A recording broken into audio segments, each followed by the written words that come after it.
Sebelumnya kita telah membahas negara yang memberi arah perubahan sikap terhadap Indonesia. Kali ini kita akan membahas lagi tentang negara yang memiliki kepribadian sangat hormat kepada Indonesia. Simak terus videonya.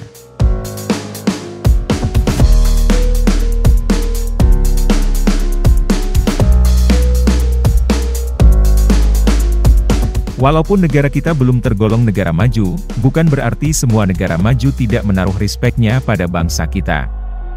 Tentunya ada banyak negara yang memberikan senyumnya pada Indonesia, mulai dari negara dunia ketiga, sampai dengan negara maju. Berikut 7 negara yang memiliki kepribadian tulus bersahabat dengan Indonesia.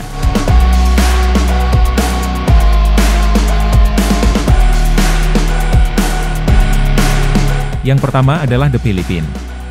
Tidak hanya pemerintahannya, akan tetapi masyarakatnya juga terkenal memiliki kedekatan emosional yang sangat kuat dengan Indonesia.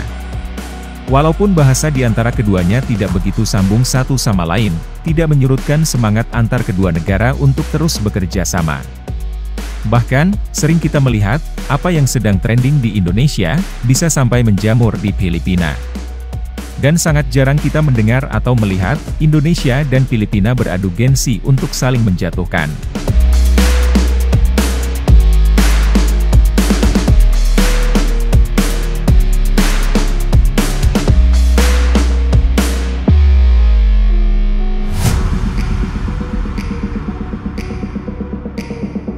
Yang kedua adalah Jepang. Walaupun pada sejarahnya Indonesia pernah dijajah oleh Jepang, tidak membuat Jepang jumawa pada Indonesia. Rata-rata orang Jepang dinilai sangat respek pada negara kita. Bisa dilihat dari banyaknya kerjasama di bidang teknologi dan keamanan oleh kedua negara. Penguasaan teknologi dan ilmu pengetahuan lebih memberikan dampak positif bagi Indonesia.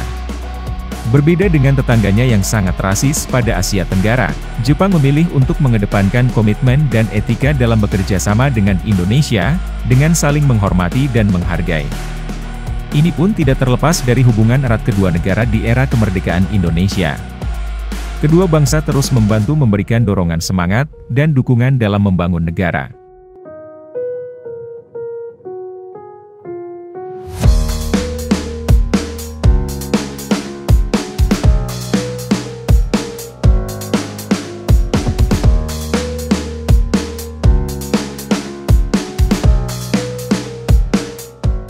Yang ketiga adalah Rusia. Sudah bukan rahasia umum lagi jika Rusia adalah sahabat dekat Indonesia. Mulai dari bantuan persenjataan pasca kemerdekaan untuk mengusir Belanda, membantu menyiapkan pesta olahraga Asian Games pada masa Orde Lama, hingga mengajak Indonesia untuk bergabung dalam banyak ikatan kerjasama. Walaupun dalam perjalanannya Indonesia jarang mengabulkan permintaan Rusia, dikarenakan Indonesia lebih fokus pada perhimpunan ASEAN dan gerakan non-bloknya. Rusia juga selalu menghormati keputusan yang diambil Indonesia, dengan tidak berprasangka negatif. Bisa kita lihat dari sifat maklumnya terhadap kebijakan Indonesia, yang mengharuskan untuk menjaga jarak dengannya. Dan sekali lagi, Rusia selalu menunjukkan kebesaran hatinya pada Indonesia.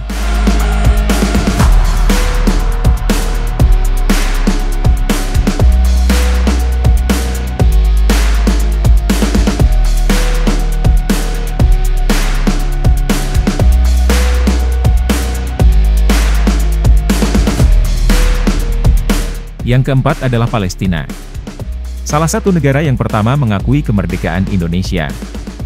Meskipun Palestina dan Indonesia dipisahkan oleh jarak yang sangat jauh, akan tetapi tidak dengan hati kedua negara ini. Penjajahan yang dilakukan Zionis Israel pada Palestina, membuat Indonesia marah dan tidak pernah putus untuk memberi dukungan pada Palestina untuk kemerdekaannya. Memberikan bantuan material dengan menyalurkannya melalui diaspora Indonesia di Palestina, serta dukungan semangat yang luar biasa dari pemerintah dan rakyat Indonesia. Pun dengan Palestina, senantiasa selalu mendoakan kebaikan untuk bangsa Indonesia. Yang tanpa kita sadari, sangat mungkin bangsa kita bisa selamat sampai sekarang dan mulai berjaya saat ini, adalah atas doa dari rakyat Palestina. أكبر مستشفى موجود في شمال قطاع غزة ومين اللي أنشأ ودعمه؟ والله أكبر مستشفى موجود في قطاع غزة هو المستشفى الأندونيسي. هذا العلم علم دولة إيش؟ دولة أندونيسيا أكيد. طب إذا ممكن تمسك لنا الأعلام؟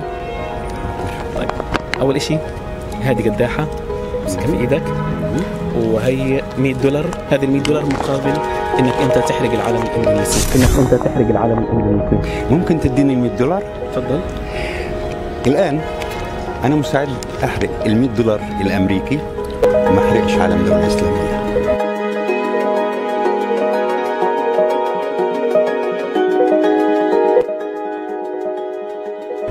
الدولة الإسلامية دي في بينها وبيننا توأمة إسلامية ما بين القدس وما بين إندونيسيا. تأكد تماما الدولة الإسلامية هذه لا يمكن إن نكون واقفين جنبها ومعها في كل أزماتها حتى في عيد استقلالها. $100 الأمريكي ترجع، وقداحة ترجع، والعلم هذا رح نحطه بجانب العلم الفلسطيني عشان نقول فلسطين وإندونيسيا هما إسلامية واحدة.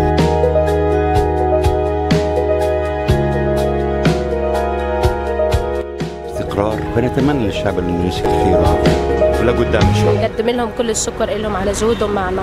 شو بتتمنى لاندونيسيا من الشعب الفلسطيني؟ طبعا بتمنى لها بردك الخير، وطبعا بتمنى لها ان شاء الله تتطور اكثر، يبعد عنهم الامراض، يبعد عنهم الاعداء، ويبعد عنها كورونا والاشياء. انه الله يوفقهم ويزدهر الخير والرخاء معهم، وانه دائما يقفوا مع الشعوب المظلومه كالشعب الفلسطيني. علم اندونيسيا، بنحيي علم اندونيسيا، وان شاء الله بنعلقه على اسوار القدس مع علم فلسطين، وان شاء الله بنعلقه على اسوار القدس مع علم فلسطين.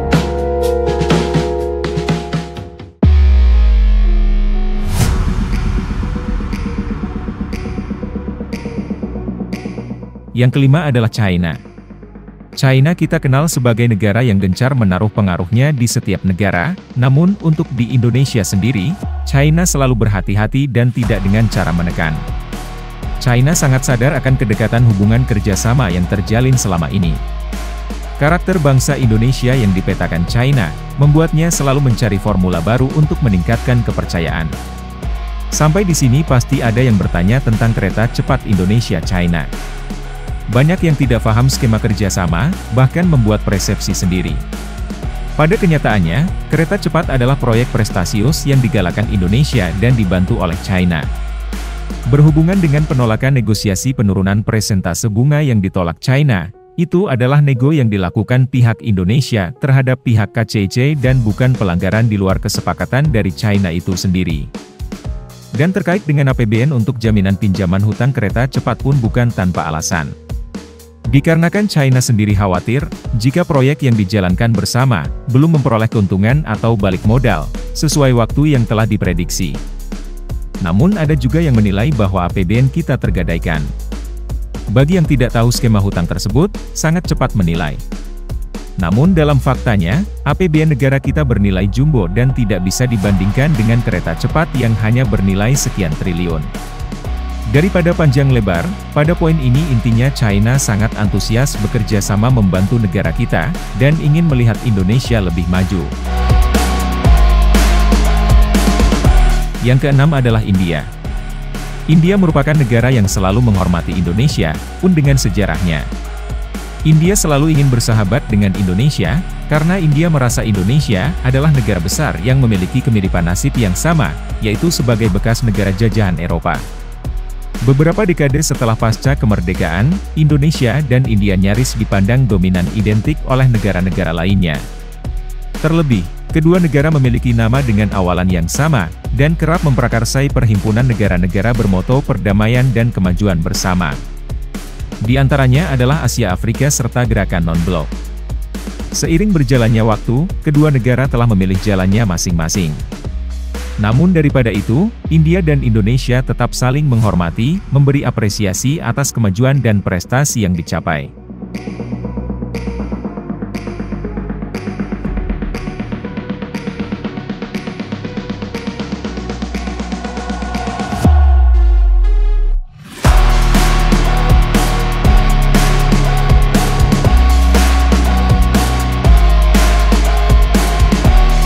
Yang ketujuh ada Brunei Darussalam. Negara kecil yang berlokasi di utara Pulau Borneo ini bisa dibilang saudara adik Indonesia. Brunei juga adalah salah satu negara yang hampir tidak pernah berselisih dengan negara kita. Hubungan yang baik antara Kesultanan Brunei dan Indonesia sudah terjalin sejak lama. Walaupun Indonesia sudah beberapa kali berganti kepemimpinan serta arah kebijakan, namun sikap Brunei untuk Indonesia tetaplah sama. Yaitu menghormati keputusannya, tidak pernah risih akan setiap perkembangan kemajuan yang ditorehkan Indonesia. Bahkan, Brunei nampak senang dan semakin bersemangat untuk menjalin kerjasama yang lebih intensif. Lalu bagaimana dengan Malaysia? Sebelum membahasnya, kami mengajak teman-teman sekalian untuk bersikap dan melihat secara objektif. Indonesia dan Malaysia punya sejarah yang buruk di antara keduanya. Pengkhianatan Perjanjian Manila, juga konfrontasi Ganyang Malaysia, telah sukses membuat cacat hubungan kedua negara dalam catatan sejarah. Dan biang dari perkara ini, jelas adalah doktrin serta ikut campurnya bangsa asing. Kedua negara saling adu gengsi dalam percepatan kemajuan negaranya masing-masing. Namun daripada itu perlu dicatat, bagi orang-orang pribumi asli dengan kultur budaya yang hampir mirip, membuat kedua negara memiliki kekuatan emosional yang cukup erat. Adu gengsi bisa dibilang hanya sebuah casing, di mana isi aslinya kedua negara justru berpotensi paling kuat untuk mendukung satu sama lain. Bisa kita lihat dari betapa marahnya Indonesia ketika Israel hendak menyerang Malaysia. Hingga ramai muncul tagar di dunia maya oleh netizen Indonesia. Jika ingin menyerang Malaysia, langkahi dulu Indonesia. Tentu ini adalah sesuatu yang unik dari hubungan kedua negara, dan ini bukan menjadi rahasia umum lagi di mata dunia. Adu gengsi antar negara harus kita mainkan secara piawai, sehingga bangsa kita bisa terpacu untuk semakin maju dan bermartabat. Jika ada yang perlu ditambahkan, bisa teman-teman tulis di kolom komentar. Sekian dulu video dari kami, silakan dukung kami dengan like, komen dan subscribe. Guna mengembangkan channel ini, untuk memberikan informasi lebih tentang negara tercinta kita Indonesia. Terima kasih dan sampai jumpa di video menarik berikutnya.